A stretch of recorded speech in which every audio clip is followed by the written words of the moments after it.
Hi friends, তো দেখো সকালে সমস্ত কাজ সেরে নিয়েছি। তো কাজটা সেরে নিয়ে দেখো চলে এসেছি, মানে স্নান টান করে নিয়ে এবার মাথাটাতে একটু আঁচড়ে নিচ্ছি। আর যা গরম পড়েছে, তো চুল ছড়ে রাখার কোনো কারণই নেই। তবু মানে কিছুক্ষণের জন্য ছেড়ে রেখে কিছু কাজ আছে করে নিয়ে তারপর তো চুল টুল গুটিয়ে তারপরই মানে রান্নার দিকে যাই। এরকমই মানে রোজ রেগুলার রুটিন। তো ঠিক আছে, প্রথমেই দেখো পুজোটা করে নিচ্ছি। তো পুজো টুজো করে নিয়ে তারপর মানে খাওয়া দাওয়া করবো, তারপর রান্না করব। আর দেখো তার জন্য প্রথমে তো একটু পুজোটাতে অনেকটাই সময় আমার লাগে, কারণ তো তোমরা দেখলেই বুঝতে পারবে আজকে আমি কীরমভাবে পুজো করি। তো সমস্ত পুজোর মানে এটাই তোমাদের সঙ্গে আমি শেয়ার করেছি। আর দেখো অনেকটা সময় কিন্তু পুজোতে মানে আমার লাগে করতে, ঠিক আছে। তো সেটাই করছি।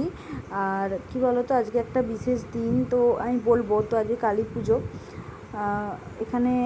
আর সেই জন্য মানে চারিদিকে খুবই মানে গান বাজছে হচ্ছে, তো কোনো কথাই কিছু শোনা যাচ্ছে না, ঠিক আছে। এর মধ্যেই মানে আজকে ব্লগটা তোমাদের সঙ্গে শেয়ার করলাম। তো তোমরা দেখেছো আমি বেশিরভাগই রেসিপি তোমাদের সঙ্গে শেয়ার করি। আর রেসিপিতে এখন আমি দেখছি যে আমি ব্লগগুলো তোমাদের সঙ্গে শেয়ার করছি, তো মানে ভালোই রেসপন্স পাচ্ছি। তো অনেকেই দেখছো, কমেন্ট করছো, তো এরকমভাবেই আমার পাশে থেকো আমার এই ছোট্ট চ্যানেলটিকে, যাতে আমি মানে একটু তাড়াতাড়ি মানে বড় করতে পারি।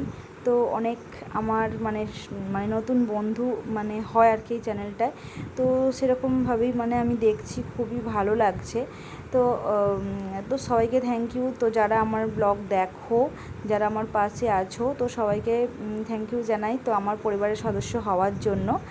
আর দেখো তো বকতে বকতে কিন্তু আমি পুজোটা করেও নিয়েছি, ঠিক আছে। তো এখানে ফুল দেওয়া হয়ে গেছে, তো এবার প্রদীপটা জ্বেলে নেব। আর মানে অতিরিক্ত গরম পড়েছে, তো গরমে মানে কিছুই ভালো লাগছে না। তো কী বলো তো, তবু মানে কাজ তো করতেই হবে, যে যার কাজ তো তাকে সব করতেই হবে, কিছু করার নেই। যা গরমও মানে প্রচুর হারে গরম পড়েছে, বৃষ্টিও হচ্ছে না। তো আমি কৌটা দেখছিলাম বাতাসা আছে কি, বাতাসা শেষ হয়ে গেছে, তো সেই জন্য আবার কী করলাম, নকুলদানা দিয়েই মানে পুজোটা করছি। তো এমন না আমি যে রোজ পুজোটা করি, তো শাশুড়িও মাও করে, ঠিক আছে। তো যেদিন যার সময় হয় সে সেরকমভাবেই পুজোটা করে। আর দেখো এখানে আমি একটা ধূপ বার করলাম, মানে মনসাতলায় একটা ধূপ দেব, আর বাড়িতে মানে ঘরেতে মানে ধুনো দেব।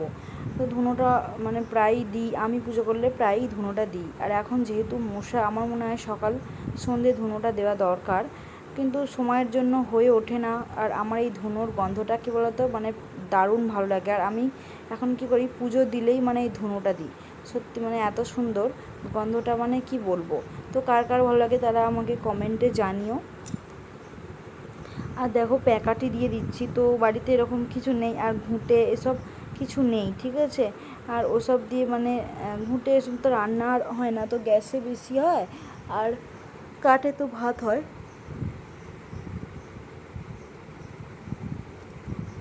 তো সেই জন্য কী বলতো মানে এই প্যাঁকাটি দিয়েই করছি। তো প্যাঁকাটি আছে, তো কিছুক্ষণ আগুনটা থাকে, তো মানে অনেকক্ষণই থাকে, তো অনেকটা দিয়েছি প্যাঁকাটি, তো অনেকক্ষণই থাকে। এই দেখো এরকমভাবেই জেলে নিচ্ছি। আর যেহেতু পুরো শুকনো, তো দিলেই সঙ্গে সঙ্গে হয়েও যায়, তাড়াতাড়ি ধরেও যায়, বেশ ভালোই হয়।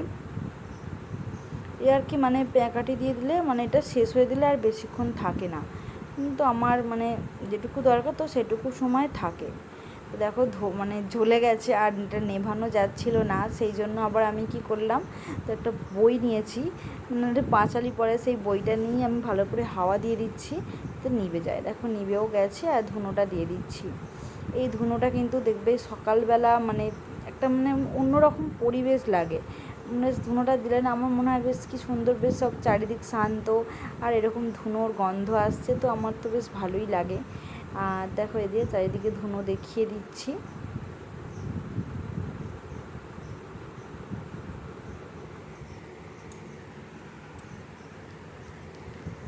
পুজো আমার প্রায় শেষের দিকে হয়েই এসছে, শাঁখটা বাজিয়ে নিলেই হয়ে যাবে।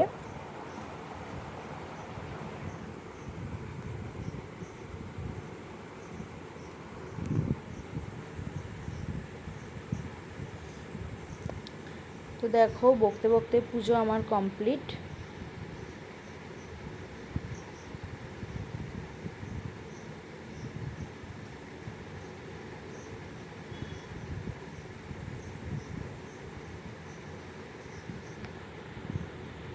তো দেখো পুজো হয়ে গেল। হাই ফ্রেন্ডস, তোমরা সবাই কেমন আছো? আশা করি ভালো আছো, আর আমিও ভালো আছি। তো দেখো চলে এসেছি আজকে আরেকটি ব্লগ নিয়ে। আর অনেকদিন আমি ব্লগ দিইনি, তো রেসিপি বেশি তোমাদের সঙ্গে শেয়ার করি, তো ভাবলাম আজকে একটা ব্লগ শেয়ার করি। আর আজকে হচ্ছে একটা বিশেষ দিন, তো আমাদের পাড়ার মানে কালী পুজো। তো ঠিক আছে, এই সময় মানে সব পাড়াতেই হয়, তো আমাদের পাড়াতে আজকে কালী পুজো, তো খুবই একটা স্পেশাল দিন, তো খুবই একটা মানে কি বলবো ভালো দিন। আর দেখো সকালের সমস্ত কাজকর্ম করে স্নান টান করে নিয়েছি, এখানে দেখো পুজোও হয়ে গেছে। তো সবই এবার মানে খাওয়া দাওয়া করবো। আর আজকে সারাদিনে কী করি না করি তো তোমরা দেখতে থাকো, আমার পাশে থেকো, আশা করি তোমাদের ব্লগটি ভালো লাগবে। তো চলো বন্ধুরা, তাহলে আজকের ব্লগটি আমি শুরু করছি। দেখো পুজোটা হয়ে গেছে, তারপরে বাইরে এসছি। দেখো জল মানে আমাদের যে পাড়ার পুজো, তো সেখানে জল আনতে গিয়েছিল, তো ওরা এসছে আর আমাদের বাড়ির সামনে দিয়েই মানে নিয়ে যাচ্ছে। আর সেটাই ভাবলাম যে একটুখানি ভিডিও করি, তো বেশ ভালো লাগছে মনটা। কি বলো তো, মানে ওরা সকালেই চলে এসছে, এখন স্নান টান করে এবার বেদিতে জল দেবে, তো সেই জন্যই আর কি মানে যাচ্ছে। তো আমিও ভাবলাম যে একটা ভিডিও করে নিই। আর দেখো করেছি, এই যে আমাদের এখানেই হচ্ছে পুজোটা হবে, আর এই যে দেখো এখানে জলটা ঢালবে।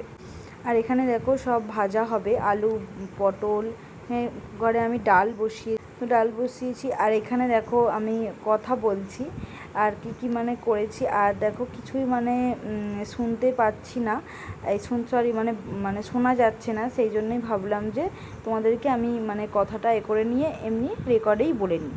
তো সেই জন্যই বললাম আর কি, কিছুই মানে এত জোরে মানে বক্সটা বাজছে, তো কিছু শোনা যাচ্ছিল না, তো সেই জন্যে আমি মানে রেকর্ডেই করে নিয়েছি।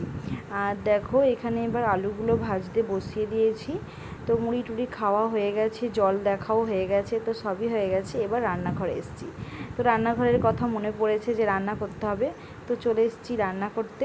আর কি বলো তো, এইসব পুজো না মানে মানে ভালো লাগে না, এসব পুজোতে মনে হয় যে বেশ এরকম ঘুরবো করবো, তো ভালো লাগে না রান্না করতে, কিন্তু করতে তো হবেই। আর এখানে দেখো হয়ে গেছে আলু পটল ভাজা হয়েছে, তারপর এটা হচ্ছে পুঁই শাকের চচ্চড়ি হয়েছে মাছের মাথা দিয়ে। তো এই রেসিপিগুলো আমি আমার ব্লগ মানে চ্যানেলে দেবো, তোমরা দেখে নিও। পুঁই শাকের চচ্চড়ি করেছি। আর এখানে দেখো মসুর ডাল হয়েছে পাতলা করে পেঁয়াজ দিয়ে। আর এখানে হয়েছে দেখো মাছ দিয়ে, তারপর আলু কুমড়ো ঝিঙে দিয়ে একটা তরকারি হয়েছে। আর এটা হচ্ছে তেলপোটা মাছের। তো এই আজকের মেনু। আর এখানে দেখো গ্যাস মোছা পুরো সব কমপ্লিট, ঠিক আছে, সবই হয়ে গেছে। এবার জাস্ট ছেলেকে স্নান করাবো আর ভাত খাওয়াবো। তো দেখো স্নান হয়ে গেছে, এবার আমি বসে পড়েছি ভাত খাওয়াতে। দেখো আমার মুখ চোখের অবস্থা গরমে এরকম হয়ে গেছে, তো কথাটা বলেছি আমি বললাম, তো সেই ভেবেই আমি কিন্তু রেকর্ড করেছি। আর দেখো ছেলে বসেও পড়েছে ভাত খাওয়াতে, এই যে বসে পড়েছি। মাছ ভাজা আর ডিমটা হচ্ছে মানে অঙ্গনারীর ওর এসেছিলো, আজকে সকালে খাইনি, তো সেই জন্য একবারে ভাতের সঙ্গে নিয়েছি। তো দুপুরে ভাত টাত খাইয়ে একটু রেস্ট নিয়ে এবার দেখো রাত্রের খাবার তোমাদের দেখাচ্ছি। লুচি হয়েছে, আর এখানে পনিরের তরকারি করেছি। আর এটা পনিরের তরকারি, আর এটা হচ্ছে দেখো কুমড়ো দিয়ে আলু দিয়ে বাদাম দিয়ে তরকারি। তো এটাই রাত্রির আজকে লুচি খাওয়া হয়েছিল। আর দেখো এখানে চলে এসেছি আমি, ঠাকুরও বসে গেছে, আর এখানে ধূপ দিচ্ছি। তো এর থেকে আর ব্লগটি বাড়াইনি, ছোট ছোট করেই তোমাদেরকে দেখিয়ে দিলাম যে এই কাজগুলো আমি করেছি। দেখো এই যে পুজোটা, এখানে ঠাকুর বসে গেছে, এখন বাজে অন্তত রাত 12টা হবে, তো অনেকটাই দেরিতে মানে বসানো হয়েছে ঠাকুর। তো দেখো এখানে এবার বাতিগুলো সবাই দিচ্ছে। তো আজকের ব্লগটি তোমাদের কেমন লাগলো তোমরা অবশ্যই আমাকে জানিও। আজকে সারাদিনে মানে একটা সুন্দর মুহূর্ত তোমাদের সঙ্গে মানে শেয়ার করলাম। তো আর কিছু বলার নেই। দেখো এখানে আমি ধূপ দিচ্ছি। আর তো তোমরা আমার পাশে থেকো, আমার ব্লগগুলি দেখো, আর অবশ্যই আমাকে কমেন্ট করে জানিও। তো চলো বন্ধুরা, আজকের ব্লগটি আমি এখানেই শেষ করছি। সবাই ভালো থেকো, সুস্থ থেকো, তো শুভরাত্রি। তো আর আমার পাশে থেকো প্লিজ, আমার চ্যানেলটি সাবস্ক্রাইব করে আর প্রচুর শেয়ার করো। তো টাটা বন্ধুরা, আবার ফিরে